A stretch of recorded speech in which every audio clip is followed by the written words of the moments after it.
Freedom Healthworks is the direct primary care accelerator. We help doctors across the country start fresh in direct primary care. With Freedom Healthworks, you work with a team, not a checklist. Visit freedomhealthworks.com and together we can achieve true freedom in direct care. All right. Dr. Lovell, you described yourself as leaving indentured servitude of the employed physician world. Those are pretty strong words. What exactly do you mean by that? Well, basically, the concept of being an employed physician is not very popular amongst physicians. I was in private practice for most of my career, and then certain things played out, and we were bought out, taken over, made the move, whatever term you want to apply to that. And it was pretty clear from an early standpoint that that was not right. It was not for me. I don't think it's right for most physicians, but obviously that's a very personal choice. And there would be those that disagree with me, quite frankly. So for me, there's nothing wrong with taking care of people on a broader scale, but I just don't think innovation happens. I don't think we progress in the way that we want to in caring for our patients. And ultimately, if freedoms are limited in your ability to be the kind of doctor or provider you want to be, whether that's a specialist or a primary care physician, it's not going to end well in terms of job satisfaction. And that inevitably carries over to patient satisfaction as well. So I was working for a large group, and there were some good things happening there, and I had wonderful immediate people around me, but the overall structure, the overall environment is restrictive in terms certainly of autonomy, but maybe more so in your ability to evolve as a physician. And we go into this life in medicine to take care of people, and you always want to be better. One of the greatest draws to medicine is the fact that it's never over. You don't get to a certain point and say, you know what, I know all I need to know, and that now I'm good. You are constantly learning. And as much as that feels like more work, but it's actually one of the best parts of medicine is I'll do things in 5 years differently than I do them today as we move forward and push the needle. Well, that's why they call it the practice of medicine, right? Exactly. It's always evolving, always changing, always learning. Now, you're a hand surgeon, and so you have a really interesting background and story. So tell us a little bit about what led you to this point and really why we're talking today. Give us a little bit of your background, and again, what led you to make that move from, in your words, indentured servitude. So I would say that as the idea, really hand surgery was changing, is changing, has been changing for some time. And a lot of the ideas that I assimilated into our practice were not mine, quite frankly. But what I did do is make a complete total commitment to them. And specifically in hand surgery, as I was seeing the frustrations with patients, with insurance, with frustrations with healthcare in general, with herd type medicine, waiting rooms with 50 to 100 people lined up, and ultimately my colleagues, whether they're physicians or PAs or MAs or nurses, all of their frustrations mounting, you have no choice but just to realize there has to be a better way. There has to be a better way where the provider is happier and the patient is happier. And I saw this it's called WALN is the specific technique. It's an acronym for wide awake local anesthesia, no tourniquet. And it's a concept of doing hand surgery without putting the patient to sleep. And we certainly can do small cases, but what has been sort of my epiphany is I can actually do most of my cases, potentially even all of my cases, short of some extreme traumas, with this technique. And as I started to realize that, I also saw a way to move out of the big system, to remove the patient from the surgical center, to remove the patient from the hospital, and in doing so, dramatically reduce their expenditure, not to mention the safety factor of not having an anesthetic. So as I started to develop techniques and get better at them, it became more and more clear that this was exactly the avenue to create a practice where we're essentially a destination hand center. And so, in the sense that if you came in with a certain condition and we made the diagnosis, I'd be able to offer you treatment, potentially right then and there, but certainly within a day or two, and it would be a very minimal amount of cost to you and a very quick turnaround for you. Okay. So you said a couple of very, very interesting things there. And I know that there's a lot of weight behind these. And so you don't say them lightly. So you started your own practice up, um, and you are now doing surgeries that are safer and more cost effective for patients. Yes. So the moment you eliminate anesthesia as specifically general anesthetic or a sedation type anesthetic, well, right off the bat, you've increased the safety of that procedure by many factors. Even my colleagues and dear friends who are anesthesiologists would agree with that. The next part of that is it has to be a positive experience for the patient. It has to be a comfortable experience for the patient. But by virtue of the fact that the patient never goes to sleep, it totally changes the whole treatment paradigm in terms of timing, scheduling, their lifestyle, returning to work. For the employer who has patients that need some of these cases, some of them are smaller and routine, but instead of sending that patient who works in an office setting who needs carpal tunnel surgery, for example, and then they're going to be off work for 2 weeks or whatever it ends up being, we have situations where some patients can literally drive themselves to the office, get their procedure done, and drive back to their office and literally miss 2 hours of work as opposed to 2 weeks or 6 weeks. So that there's a corollary there with savings in terms of the employer. So it's not just the healthcare direct costs, but it's the indirect costs that are related as well. So almost like a lunchtime surgery is, I think, how you've talked about it before. So you're able to take these techniques, not using the anesthesiologist of it or part of it, and people are in and out and back to work within a couple of hours. I mean, that type of turnaround time, to me, I would think that is something that is going to sweep the industry like wildfire. Why aren't we seeing this model being more and more prevalent? Well, I think you will. I think it is the future of hand surgery. And so much of what we're dealing right now in introducing this concept, people are doing it. I'm not the first one in town to be doing it. We're doing it in varying degrees. But there is sort of a limit to what most guys are sort of doing as a in-office sort of offering. And then you cross that threshold and everything else is like, yeah, we're going to put you to sleep for that. We're going to go to the surgical center for that. And so I'm just taking the stance that we don't need to, that we can do bigger cases, thumb arthroplasties. I've recently repaired a distal radius fracture, which is a broken wrist. I fixed that with plate and screws on a patient with local anesthesia. Now, I should say that was not done in the office. That was done in a surgical center just because our office, we're brand new. We're not quite at the point equipment-wise to be doing that, but that is entirely, the point is this patient drove herself to the surgical center. She got a really pretty big surgery that involved drilling the bone, putting plates and screws on, reducing a fracture. And the only medicine she got was the medicine I gave her, which was a numbing medicine through an injection. So the techniques to do that case are different than I think what most people are used to. I think people are scared of needles, and even there's a whole science to how we make the extremity numb in the surgical site that we're working in, which is much more pleasant and tolerable than most people think. Is there something that you would think that is innate within you that allowed you to make this leap, leave the unemployed world, start your own practice, and then start employing this kind of revolutionary technique? It's a really good question, and I had along the way sort of those moments, those light bulb moments, epiphanies, if you will. As I started to do more of this walnut surgery in my previous practice, one thing that became very obvious to me was how much I enjoyed it personally. And it's a very different experience because you have this patient with you and you're side by side and you're really working together. And so there's a social connection between you and the patient that doesn't exist when they're asleep with a tube and their airway breathing for them. You get to educate them about their condition while you're working on it. And some are truly interested, some are fascinated about what's happening, some want to see. And so I always would take a second and show them stuff. Now that's not for everybody. And so those that idea blows their mind, they can absolutely be in another world if they want to. They don't have to see anything. So we give it, I always ask, I let family members come in. I've had nursing students and medical students who are the children of patients. They want to come in and watch.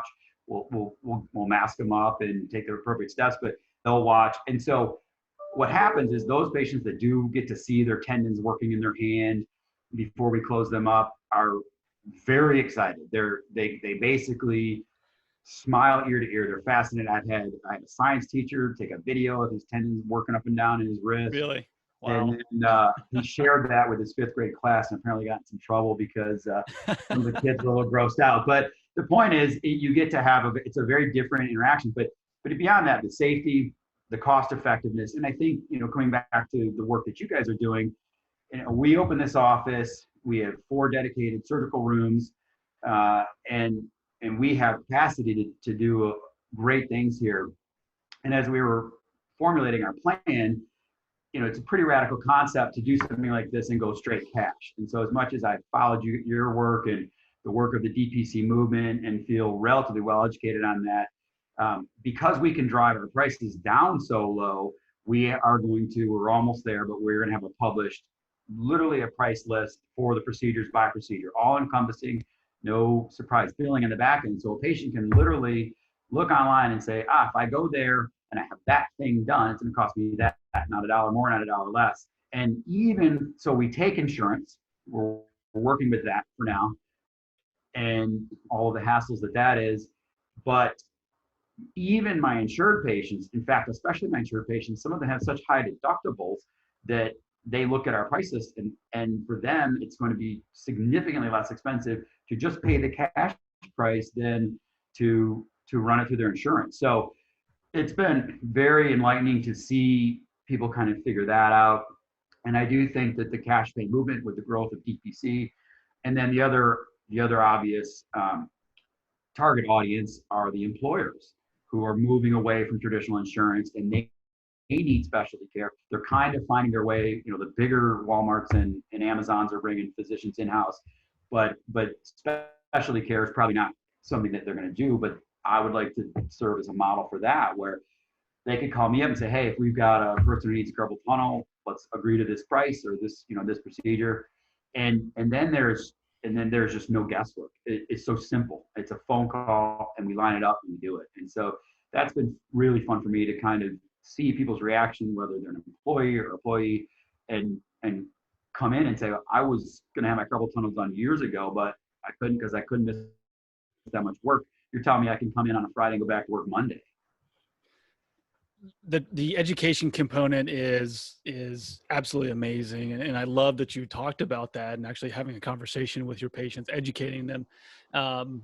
I'm sure some people out there will kind of be a little squeamish when you're talking about seeing people's tendons moving in their hands, but it's all about the education. So knowing what's going on with their hand, knowing what your prices are, usually we run into problems when we try to price compare because the insurance-dominated third-party payer world doesn't play by those rules, essentially. So what are you seeing now, especially amongst the life and times of COVID-19 and a lot of self-imposed quarantines out there, when a lot of hospital systems are just not allowed to do their elective surgeries? Are you guys seeing an opportunity there, or have you been hurt by the same regulations? We've been hurt. We've been hurt in the same way, and we've complied with the rules. Initially it was like a complete shutdown, and then I still take calls, so I take emergency calls for the hospital system. So we're obligated, of course, to take care of those patients. So I've had to go into the hospital and take care of hand traumas, hand emergencies. And then we're obligated to see them in follow-up.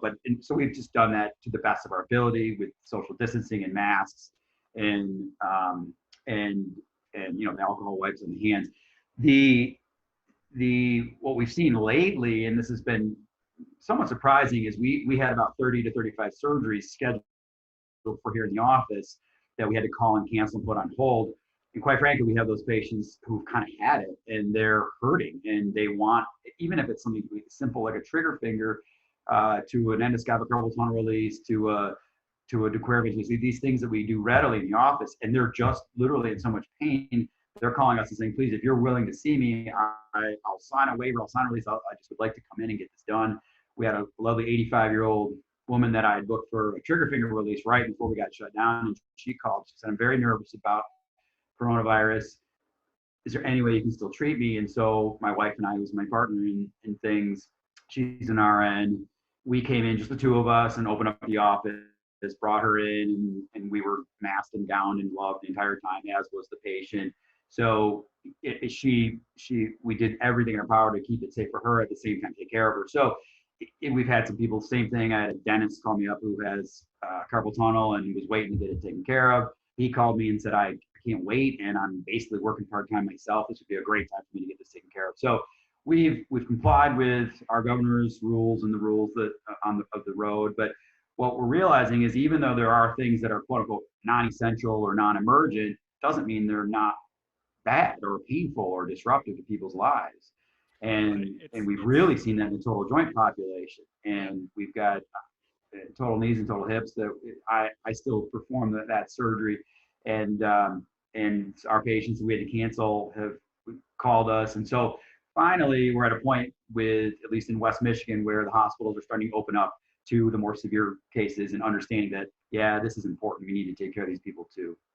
It's always the loose definition of what elective surgeries are. A lot of people, I feel, think that means cosmetic surgeries, nose jobs, that type of thing. But there are real people out there having real health issues who just got absolutely shut off from any type of center such as yours. Wanted to ask you, because I know you always talk a lot about the business aspect of medicine and running your own practice. What have you found? What have your experiences been like as a business owner, as you've been developing this idea, now that you've launched it and now that you're running it in relatively perilous times? Well, I mean, the timing could have been worse for starters. I mean, I know it's bad for everybody, and everyone's having most, if not all, businesses are having tough times, short of the online, space. But so compassion for everybody that's out there doing the best they can to keep things moving and together. For us, the timing was optimally bad. We were just at sort of a tipping point where we, from an equipment standpoint, from an insurance standpoint, from a patient population standpoint, we were just, getting to that point where we're going to start rolling out these procedures. And ultimately, those procedures and those patients will be our best marketing, because they're going to go out and tell their neighbors and friends. So the timing was bad, but we did not want to, go against the grain. Everything we're doing is going against the grain, but in terms of safety and the fears that are out there with Corona. So we did the best we could to, just back off and take care of the emergency patients, but that's definitely turning around at this point. As far as running the business, there's this notion out there, and it's probably well-deserved, that doctors are terrible businessmen. And I don't know if that's entirely true, but at this point in my career, I'm kind of roughly at the halfway point, give or take. And I've seen private practice, I've seen employee physicianship, and I've just, in the last 5 to 6 years, just focused really on educating myself as to what's next. How can we fix this? And I believe that the solution is not going to come from. It's not going to come from politicians, and it's not going to come from big insurance companies. It's not going to come from big hospitals. It's going to come from patients and physicians and nurses and caregivers who are face-to-face, hand-to-hand, taking care of each other. And I think that's where the real solutions happen. I think that's where the real innovation happens. And so I just started to educate myself as much as I could on business. And as I've been hiring employees, first thing I tell them is, first and foremost, we are going to run this place like a business. Because if the business doesn't succeed and thrive, then it doesn't matter what our ideals or morals are when it comes to patient care, we won't be here to do it. If we are a successful business and we survive and thrive, we have the ability to shape our future. We have the ability to shape how we care for patients, and freed of bureaucracy, freed of patient limits, and 5 minutes per patient, and see the next one, and you're not seeing enough. And we can sort of curate that environment that is actually patient-centric and patient-first. You hear a lot about lip service about that from some of the bigger institutions, but we don't see that when we're part of those big institutions. We can see it here. We hear it. We get the feedback from our patients, and they say, from the moment we called, we felt that you ultimately were most interested and cared most about me as a person first, and then my diagnosis second, and that I had a good outcome. Hmm. You mentioned that your business partner, your wife, you work with her day in, day out. Any words of advice for physicians such as yourself and all types of different specialties, anywhere from primary care all the way up to subspecialties? Any advice in them? Because they usually look at this type of step as either a second career or something that will absolutely drastically impact their family. It's a That's a really good question. I wish she was here to answer that for you. But I would say, first of all, that we haven't done it perfectly. We are human beings, and uh, definitely it is a learning process. I mean, but I've always admired her skill as an RN. She was just an absolute, we met when I was a resident. She was a nurse, so sort of the Grey's Anatomy thing. But we, uh, we, I've always admired her. She was just an outstanding nurse, smart, diligent, all just just the very best nurse you can be: loving, caring, kind, diligent, responsible. Just came in early, stayed late type of person. So, and I always knew. So when obviously then we started having kids, and she worked even through our twins' pregnancy until she got put on bed rest. But she hasn't been quote unquote in the workforce for a little bit now. So it has been a transition. She's working harder than anybody in terms of raising our kids with me. But um, but it's been fun. It's been fun to have our kids, as much as, yes, it does translate to time not together to a certain degree. But case in point, right now they're here in the office with us, and it's fun for them to see us build this from nothing. Where a year and a half ago, the building that I'm in right now was a dirt pile, and I saw it, and I saw a sign. I pulled over and I called the guys that were starting it, and one thing led to another. And so we've gone from a dirt pile to this beautiful office with surgical suites and exam rooms and an X-ray, in-house hand therapy.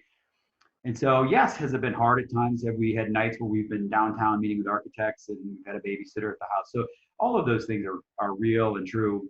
As far as my wife and I, yeah, we've had some stressful conversations, but at the end of the day, the joy of working together today. Literally today, 2 hours ago, we just operated on a nice 18-year-old boy from Tanzania who had multiple tendon lacerations in the back of his hand. And we took care of him, just the two of us, because this is an off day for the staff in terms of the shutdown. So, what we get to go home and we get to spend the day together and operate together and feel that connectedness. It's really, I mean, it's amazing. I don't know that you could have a better situation. Will we have some tough days and tough patients and tough cases and stress? You bet. But that's kind of life, isn't it? Indeed, it is. There's challenges all over the place. And so, speaking of challenges, have any of your previous colleagues from the employed world or big hospital centers, have any of them said that, Dr. Lovell, you are absolutely insane for wanting to do this? Yeah, for sure. It's. I think that, I mean, my closer friends in that world completely understand. It is a unique opportunity in hand surgery to be able to kind of be a destination center where you take care of patients from beginning to end, and to some degree it creates freedom that you otherwise don't have. And so, the autonomy is complete. Granted, you have to now run a business, which you didn't before, as I say to people, yeah, we have problems, but at least they're my problems.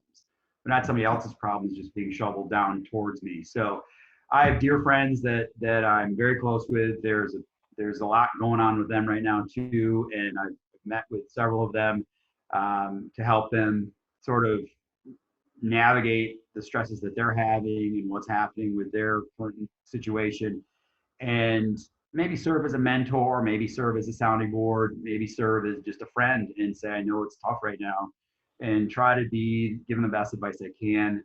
And then, there are plenty, there are plenty that are cheering hard for us to do really well. And they're certainly jealous of the autonomy. That's for sure. They're not jealous of the running the business part maybe as much, and that may not be for everybody.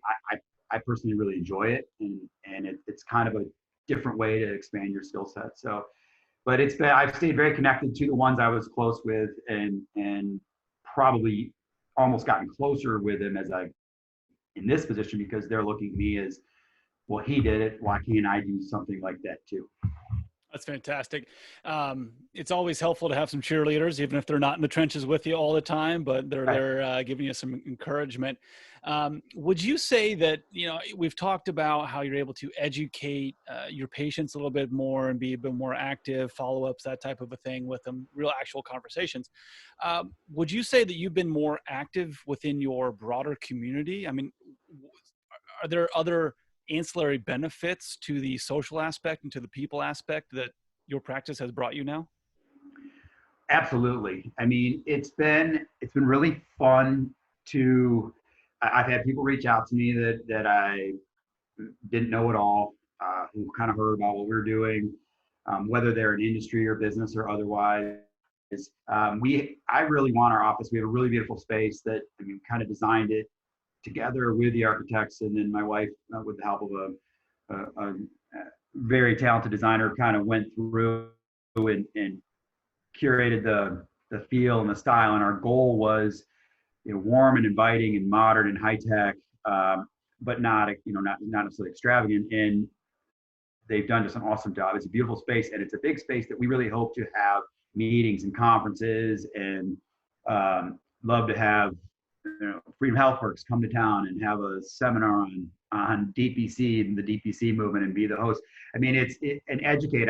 We don't have to always talk about orthopedic surgery and hand surgery. We want to do that too. I really enjoy interacting in conferences and seminars with, whether it's patients or colleagues, whether we're learning and growing together, and we've got a space for that. And so, we've had people come to our lobby and ask if they could get married in our lobby. So we're not quite there yet, but it is a really pretty lobby. But so it's been fun in that regard. It's been fun to network with my non-medical friends and colleagues out in the community, and they're excited. And they're excited for change. And as much as we are a business and we're going to run this business to try to be successful, I'm as interested in changing things. And if we can, we're just one office in one town, but if we can serve as a model, if we can serve as a template for others.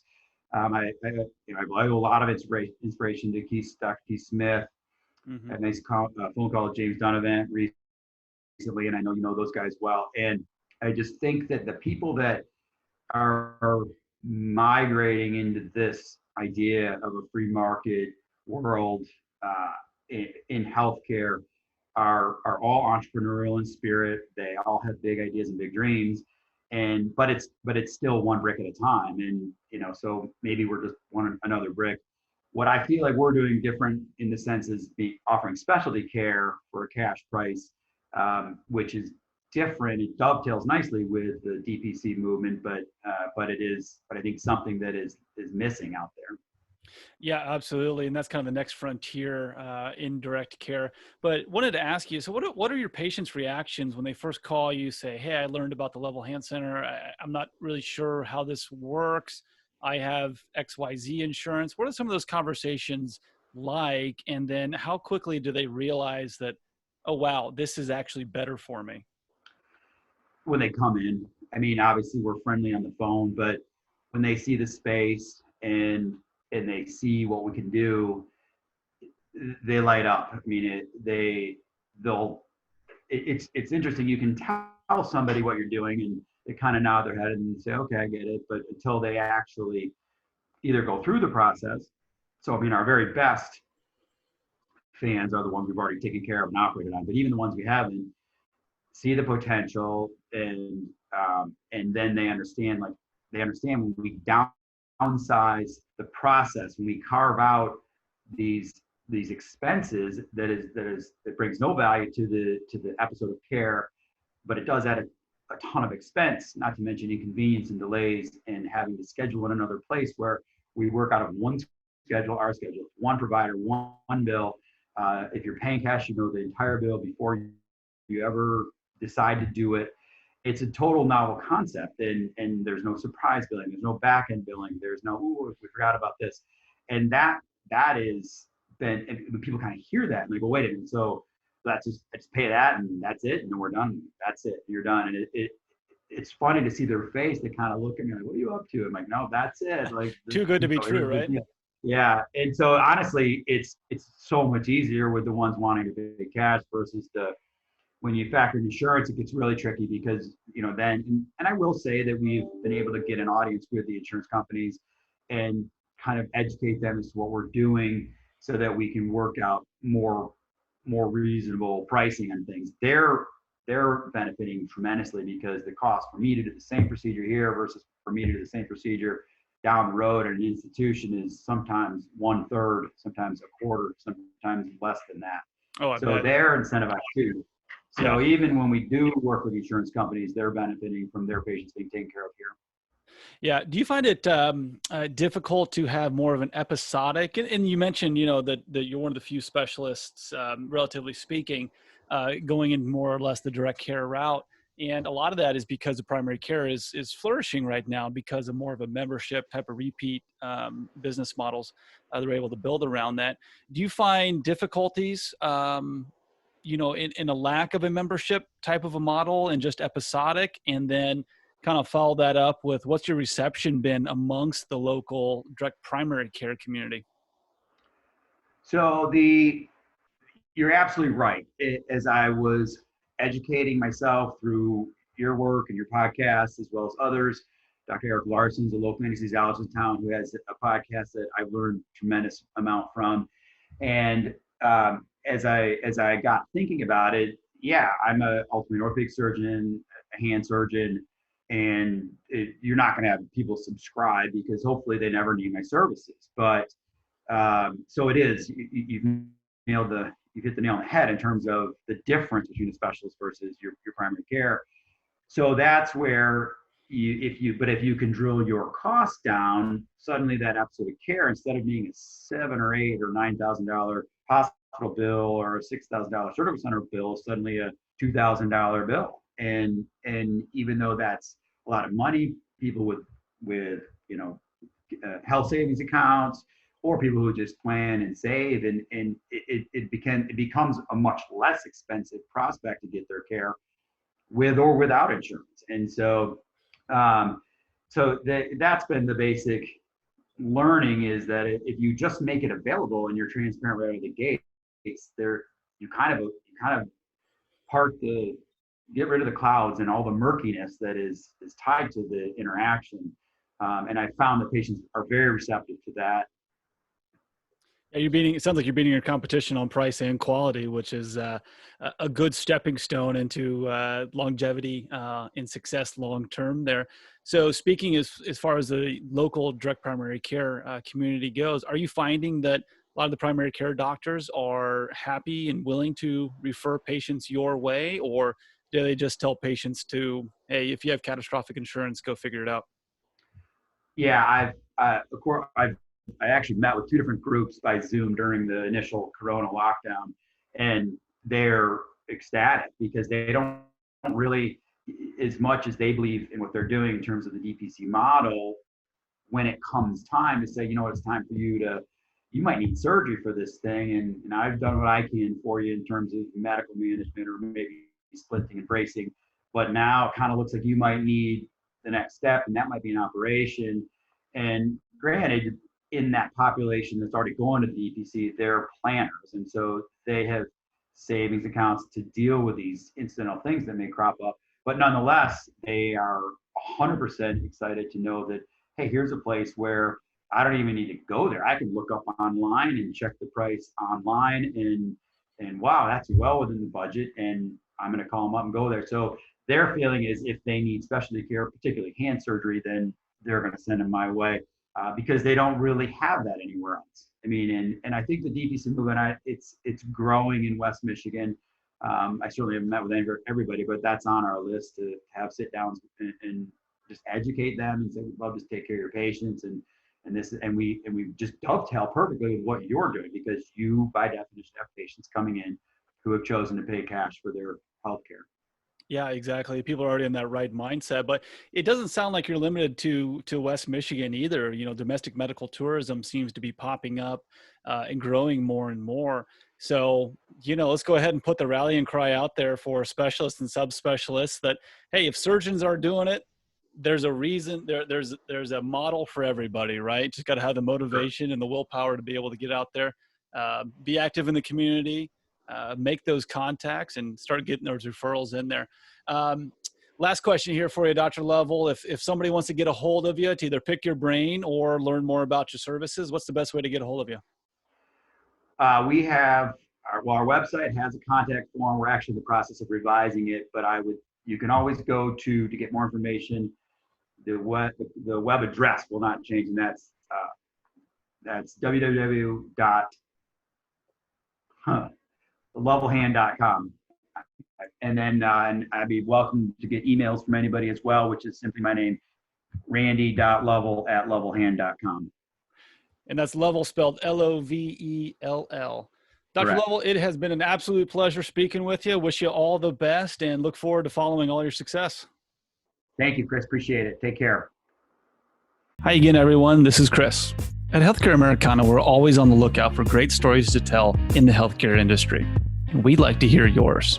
Check out healthcareamericana.com and send us your ideas for episodes or if you'd like to be a guest.